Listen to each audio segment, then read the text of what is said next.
Well, isn't this fun? The NRA has already started its fun little misinformation campaign. You guys should really go check out the Last Week Tonight with John Oliver, where he talks about the NRA.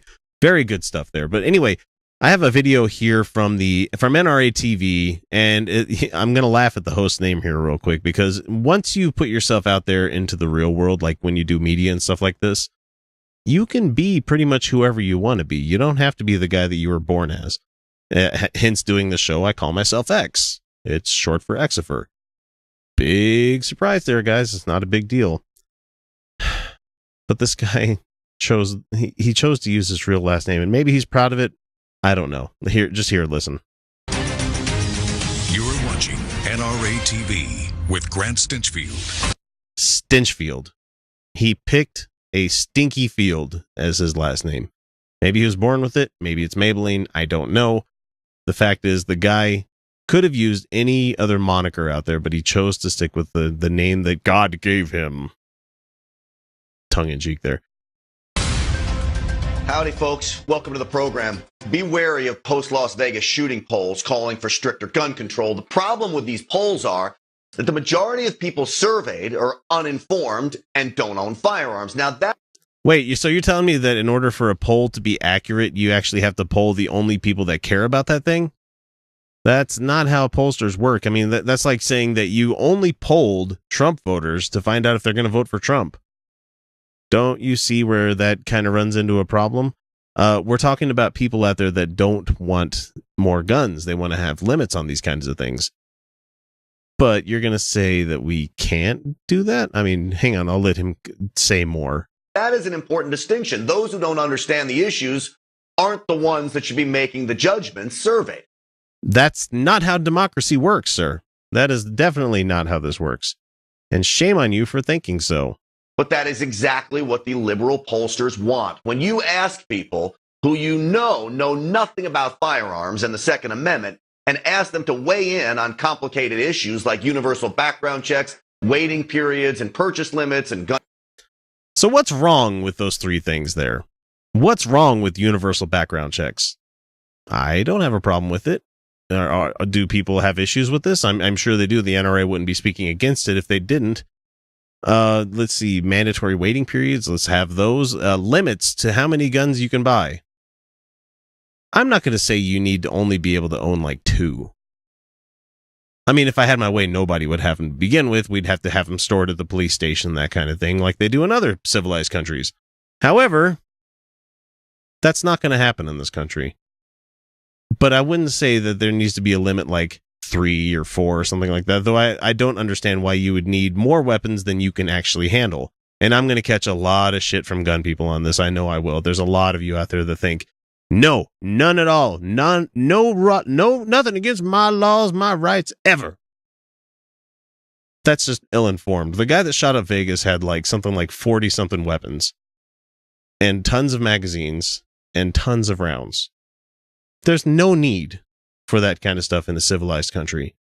If you think that that's something you need to have to protect yourself against the government, good fucking luck. The government is a lot better armed than you are. Anyway, let Mr. Stinchfield talk some more here. Gun-free zones. The uninformed will almost always resort to the most simplistic view. Because of Occam's razor? I mean, just throwing out a wild guess there. Usually the easiest to explain thing would be the right way to get to that conclusion. But I'm sure you're going to inform us here, Mr. Stinchfield. Go ahead. Limit guns, limit crime. But that's not true. We know that. It's the whole limit guns and limit crime thing. They like to cite Chicago in a lot of these studies.